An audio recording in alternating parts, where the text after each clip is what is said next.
देखिए ऑलरेडी वो बेल पे है, एक केस में कोर्ट से वो बेल पे है, बेल रिजेक्ट हो जाएगा तो ऐसे ही अरेस्ट होगा। इनके लिए इसके लिए ज़्यादा बुद्धि लगाने की क्या चीज़ है। तो अगर उनके खिलाफ कोई इल्ज़ाम है तो अरेस्ट होंगे, यही स्वाभाविक है ना। अगर उनके अगेंस्ट में कुछ करप्शन के चार्जेस है, अगर करप्शन नहीं है तो कुछ नहीं होगा। आपने किस तरीके से यहाँ पर राहुल को देखिए निशाने पर लिया गया है, राहुल की गिरफ्तारी होगी, भ्रष्टाचार किया है तो एक्शन भी होगा, ये कहा गया, पहले से ही जमानत पर है।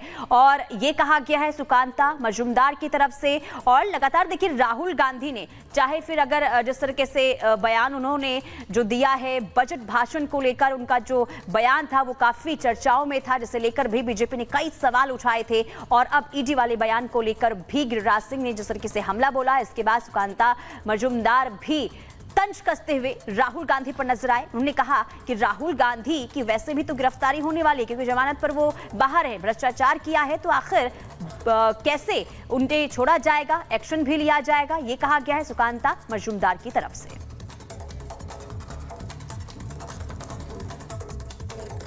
नहीं पहुंचा, राहुल गांधी जी, प्रियंका जी नहीं पहुंची। अब जब पहुंचे हैं तो उनको बेचैनी आना स्वाभाविक है। उन्होंने जो झूठ बोले थे, जो विभिन्न प्रकार की अफवाहें फैलाई थी, वो पापग्रस्त हैं और बेचैनी के कारण उनको रात को नींद नहीं आती। अब आप समझो रात को 2 बजे, इतना महत्वपूर्ण ट्वीट नहीं था, इसका मतलब है रात को उनको नींद नहीं आ रही है और नींद ना आने का कारण उनका झूठ है, उनका भ्रम फैलाना है, अफवाह फैलाना है। वो पापग्रस्त हैं, इसलिए रात को जाग जाग कर जो मन में आता है वही ट्वीट कर देते। राहुल जी की किसी बात को अब पब्लिक जनता गंभीरता से नहीं लेती। सर विपक्ष रेल मंत्री को रील मंत्री कह रहे हैं, उसको लेकर के क्या कहेंगे? नहीं देखो, विपक्ष को एक चीज सोचना चाहिए था। जिस रेल को, जो रेल आज पूरी दुनिया का एक मॉडल बनी हुई है, और उस रेल में जब आप थे तो क्या गिनाते थे? तो राहुल गांधी का वो ट्वीट जिसको लेकर के सियासी बवाल मचा हुआ है, और अब यूबीटी सांसद प्रियंका चतुर्वेदी ने सरकार पर निशाना साधते हुए क्या कहा है, ये आपको सुनवाते हैं। को ये जानकारी मिल रही है कि ईडी के ऑफिशियल्स फिर से उनके यहाँ पे छापा दे सकते हैं। तो वो यही है, जब जब सरकार डरती है ईडी, आईटी और सीबीआई को आगे करती है। तो इस तरीके से मिसयूज़ जो हो रहा है, हम बार बार इसी की बात कर रहे हैं, इसी के ऊपर चर्चा हो रही है कि कितना ये सरकार ईडी, आईटी और सीबीआई के हवाले से अपना एजेंडा चलाती रहेगी। तो उन्होंने यही जानकारी दी है कि उनको पता चला है इस बारे में, और अगर ईडी ऑफिशियल्स आते हैं तो आइए कार्रवाई करिए।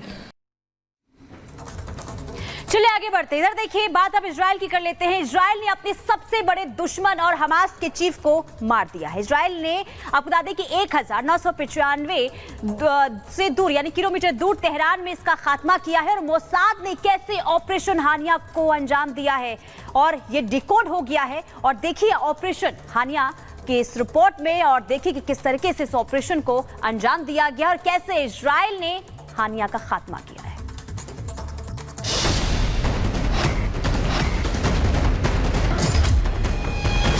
31 जुलाई 2024 ये वो तारीख थी जब इजराइल ने अपने सबसे बड़े दुश्मन इस्माइल हानिया को ढेर कर 7 अक्टूबर को हुए नरसंहार का बदला ले लिया था। तेहरान के गेस्ट हाउस पर मिसाइल दाग हमास के नंबर 1 आतंकी को जहन्नुम का रास्ता दिखाया था। अब सवाल उठ रहा है कि आखिर कैसे इजराइल ने दूसरे मुल्क में ऑपरेशन हानिया को अंजाम दिया। हानिया की मिस्ट्री बने मौत से खुद ईरान ने पर्दा उठाया है। ईरानी अधिकारियों के मुताबिक अचानक नहीं बल्कि सोची समझी रणनीति और वेल प्लानिंग के तहत हानिया को मौत दी गई है। इजराइल की खुफिया एजेंसी मोसाद ने करीब 2 महीने पहले प्लानिंग की, इस्माइल हानिया का पूरा शेड्यूल फॉलो किया, पता लगाया कि वो कहां ज्यादा रुकता है, जिस गेस्ट हाउस में उसे ठहरना था उसकी रैकी की। मोसाद के एजेंट वहां मेहमान बनकर गए, बहुत की प्लानिंग के साथ बम प्लांट किया। जब हानिया अपने कमरे में आराम करने गया तो एजेंट ने पहले कंफर्म किया, फिर रिमोट दबाकर बम में विस्फोट कर दिया, जिसमें हानिया और उसके बॉडीगार्ड की मौत हो गई। ईरान के मुताबिक इस्माइल हानिया तेहरान आता था, वो उसी गेस्ट हाउस में रुकता था और मोसाद को पता था कि वो ईरानी राष्ट्रपति के शपथ ग्रहण समारोह में भी इसी गेस्ट हाउस में रुकेगा। यानी वो हमास चीफ जिसने प्लानिंग के तहत इजराइल में रक्तपात मचाया। वो मोसाद की सीक्रेट प्लानिंग को हमास चीफ नहीं भाप पाया। सवाल तो ईरान पर भी है, जो ईरान खुद को मुस्लिम देशों का सरपरस्त बताता है। वो भी इस्माइल हानिया को नहीं बचा सका, जिसको लेकर अब ईरान से जवाब मांगा जा रहा है। वहां के सर्वोच्च नेता अयातुल्लाह खामनेई की काबिलियत पर सवाल उठ रहे हैं और सवाल उठा रहा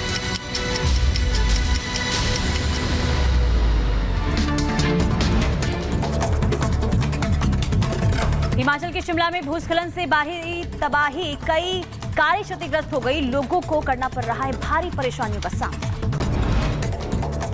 जम्मू कश्मीर के उधमपुर में भूस्खलन की वजह से राष्ट्रीय राजमार्ग बंद, राहगीरों को करना पड़ रहा है परेशानियों का सामना। जयपुर में दिल्ली जैसा हादसा हुआ है। बेसमेंट में बारिश का पानी भरने से 3 युवकों की मौत हो गई। लगातार बारिश से ये हाल हुआ है। वायनाड में तबाही के बाद बढ़ा मौत का आंकड़ा, मरने वालों की संख्या बढ़कर हुई 297, 240 लोग अभी भी लापता। उत्तराखंड में बादल फटने के बाद चला रेस्क्यू अभियान। 2500 से ज्यादा तीर्थयात्रियों को सुरक्षित स्थान पर पहुंचाया गया। एमपी के भोपाल में भारी बारिश की वजह से भदभदा बांध के खोले गए गेट, अलर्ट मोड पर प्रशासन। दिल्ली के गोकुलपुरी हत्याकांड का आरोपी गिरफ्तार हो गया है। मुठभेड़ के बाद पुलिस ने अरेस्ट किया है। महिला की गोली मारकर की थी हत्या। ग्रेटर नोएडा में चोरों के हौसले बुलंद, पैरामाउंट सोसाइटी में चोरों ने लाखों की चोरी को दिया अंजाम। चोरी की घटना सीसीटीवी में कैद। उत्तर प्रदेश के फर्रुखाबाद में मामूली बात पर भाई ने भतीजी की पिटाई कर दी। मारपीट का वीडियो सोशल मीडिया पर वायरल हो रहा है। यूपी के बुलंदशहर में पिस्टल से फायरिंग करते हुए वीडियो वायरल। पुलिस पिस्टल चला रहे युवकों की तलाश में जुटी।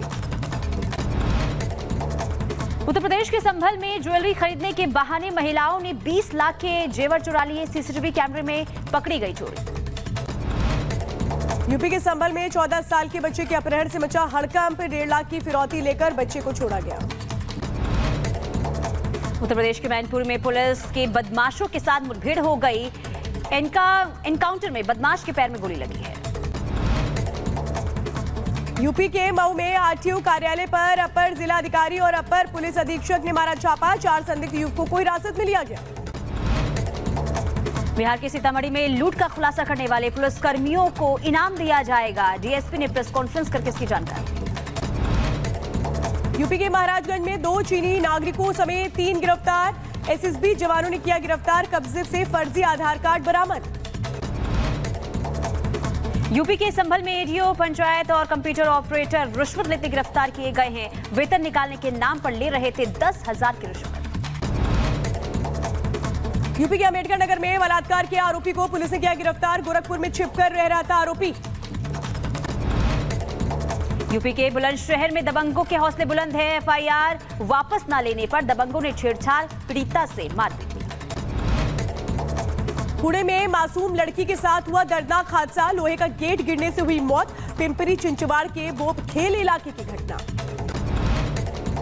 उत्तराखंड के हरिद्वार में कांवड़ियों की बाइक की आमने सामने भिड़ंत हो गई। दोनों बाइक में आग लग गई।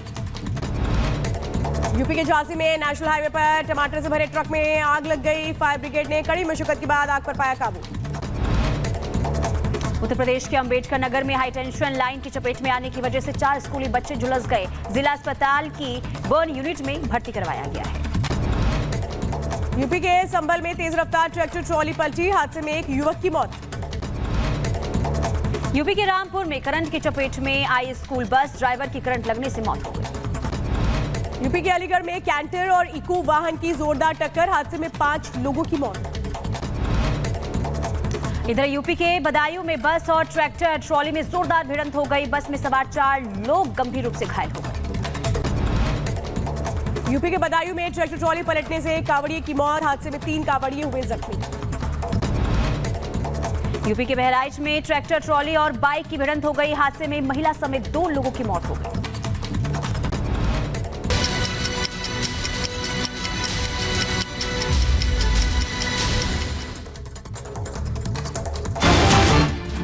और इसी बीच बड़ी खबर आपको बता दें, राहुल गांधी की